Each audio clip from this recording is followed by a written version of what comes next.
Hey guys, Pinnacle here. This is part 2 of the headlamp upgrade. Already stripped the bike down completely, side fairings and the front fairing, and now we are cooking the lamps. I think guys, this is the most nerve-wracking part of it all. I put the oven at 220 degrees. I then turned it off. I left it for a bit, opened the door, hand tested it, and then I've put the headlights in the oven on a upside down baking tray. It feels warm, but it doesn't feel like it's gonna melt, so I think we're good. So and I'm kind of leaving now for 15 minutes. I won't open the door anymore. I've tested it a few times now, but I think that we're in a good position. So yeah, I mean, you can see on the table behind me, it's a bit heavy. Of truth, the alarm has gone off. I'm going to stop the camera now and put it on a mount, but my lights have not melted, so I'm good so far. Okay, so we're out the oven. So these are separate, so we're going to do one side at a time. Let's see if we can prise this away a little bit. I'm going to put one screwdriver in now, get another screwdriver. This is quite warm though. So this is rubber. Not sure if this, it was hot enough. It's very hot, but sorry, jogging that. Not sure if this, I don't wanna, is this rubber? Is this doesn't look like it's, oh, maybe it is, maybe. Oh, it is hot though, it is hot. Maybe you can prise it from here slightly. But I don't wanna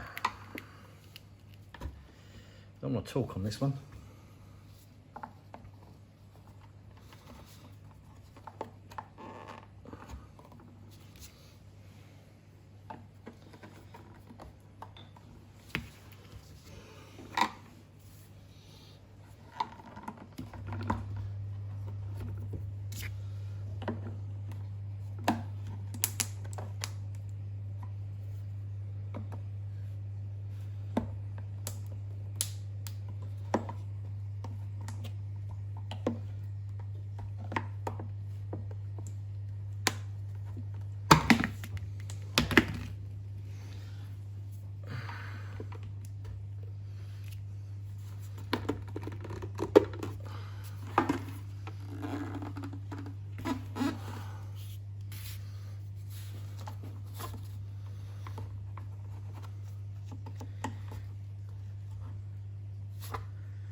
So I think the secret here is to start from the center, which is the top of the bowl. There's two prongs there, open those up. Just ease your way down and open two prongs in the middle, and then finally the two prongs on the bottom. I was trying to do it down one side to start with and it just wasn't working. Opening two prongs at a time, starting from the top, working down is a lot better. This second side, it was getting a bit cooler, so it was not as easy to open.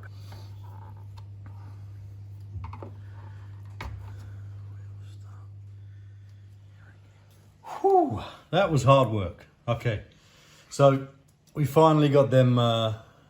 The lenses are off. Now, I think the trick is to do that quickly. You have to put constant pressure on it without being too rough. It's a little bit like the way a weight machine works when you go to one of these parks, where the harder you push, the more resistance it has. It's pretty much like that.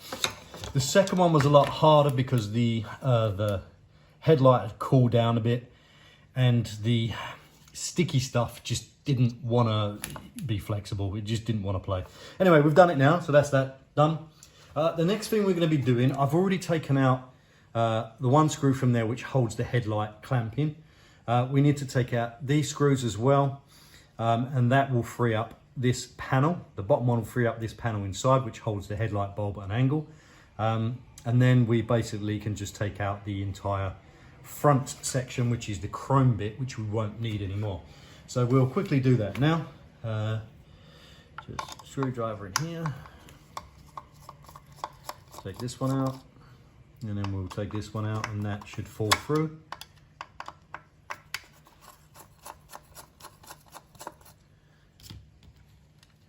That and that. Just remember, keep all of the little clips that you have that come out with it, because you're going to need those. And we'll do the same on the other side as well.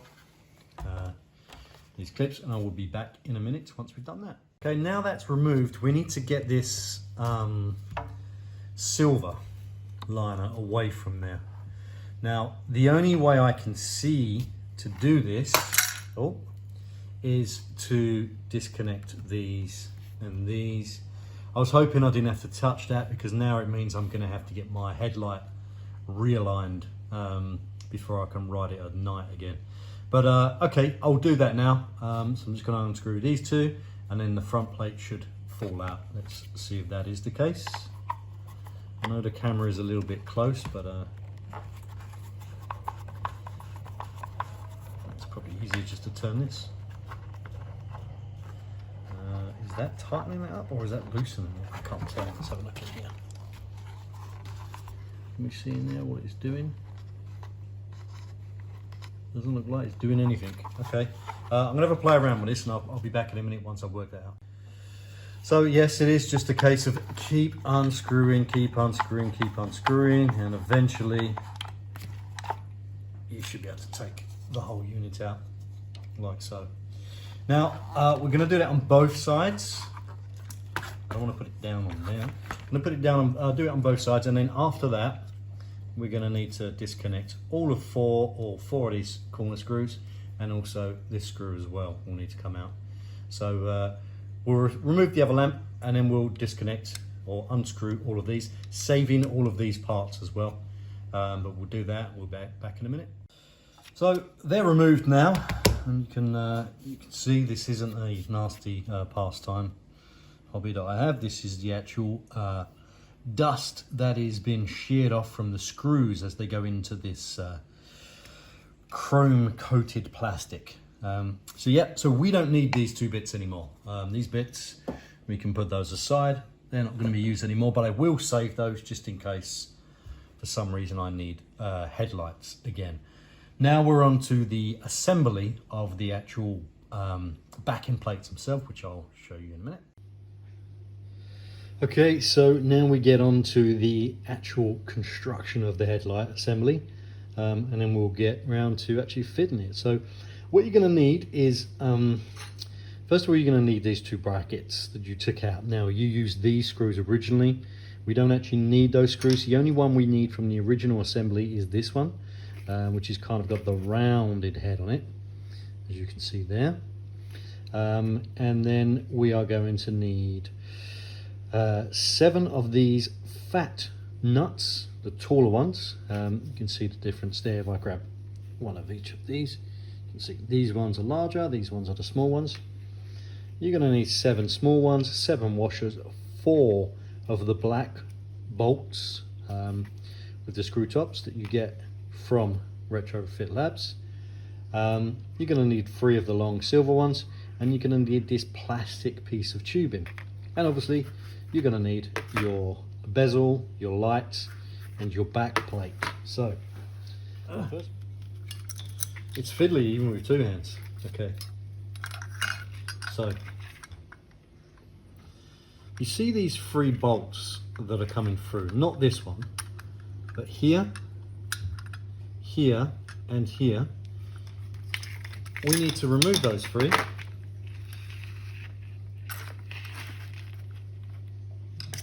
Which we will do, and we need to replace those.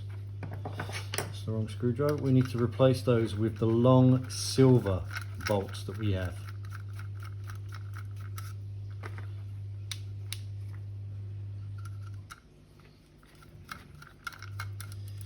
take that out. And we'll put this in. I would recommend doing it one at a time.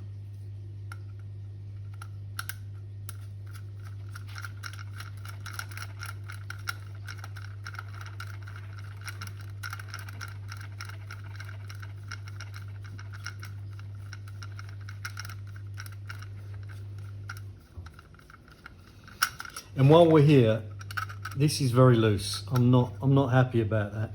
So what I'm actually going to do is I'm going to get a small flathead screwdriver. I'm going to push these prongs down slightly to hold the wire in. See here, to hold that piece of metal in. That one there as well. All I'm doing is rotating the screwdriver very slightly. I'm being very gentle as well. I don't want to bend this part. And then here, I'm done. So now, I'll do it with a cloth. Still a little bit rattly. Why is it rattly still? Oh, you know what it is? Okay, I'll see what it is. Right. So what we need to do is we need to move. This is going to be difficult to do. We need to move that. There we go. Right. Because we had in here, you probably can't see it, in here there's a disconnection between the two metals, the metal ring. So now we're going to push wrong screwdriver. Let's use a slightly bigger one. Nope, use a smaller one. And now we're going to push that down like that. See if it still rattles. It's better, it's just this side. This side needs to go down as well. Much better. So do that when you get the lights, guys, because it's not the last thing you want is rattling headlights, right? You don't want that. Anyway, that's done now. So where were we? So we've replaced that one. I think we also need to replace the bottom two here. So that's this one and this one. So let's undo the screws there. This screwdriver. One at a time. Take it out. I will clean up everything after before I put it back together again. Where's my free there? Because the last thing you want is oily fingerprints on the internals of your light that you can't clean it. And you won't see it initially, but after a while, the chrome will start to yellow because of the oil left behind by your fingerprints, and you, as the light gets hot, cold, you will then start to see a fingerprint or smudge on the lens itself, which is not great. Okay, and we want to do this one as well. So as you can see it. So we don't need these 3 little screws anymore, just put those to the side. We'll put the last bolt in there. The reason we only do 3, I will show you soon why we only do 3. Should have got like an electric screwdriver to do this really, shouldn't we? It's only a few bolts, a few screws, no big deal. Right, so we're going to do that fairly tight, don't be too aggressive with. Tighten them up. Now we're going to slip some fat bolts on, some flat nuts rather. These are purely just used as a spacer, so you don't need to worry about getting these really tight. As long as they're not rattling around, you know, just tighten them up with your hand as much as you can. If you want, use a pair of mole grips that you've got here anyway, or spanner, whatever you want to do, just to make sure they're not too loose. Okay, so now we've done that. That's that in place. We're going to build the back plate now. But you're going to have to come back for part 3 for that one, because we're almost at 15 minutes, so we're going to wrap it up here, and I'll see you soon for part 3.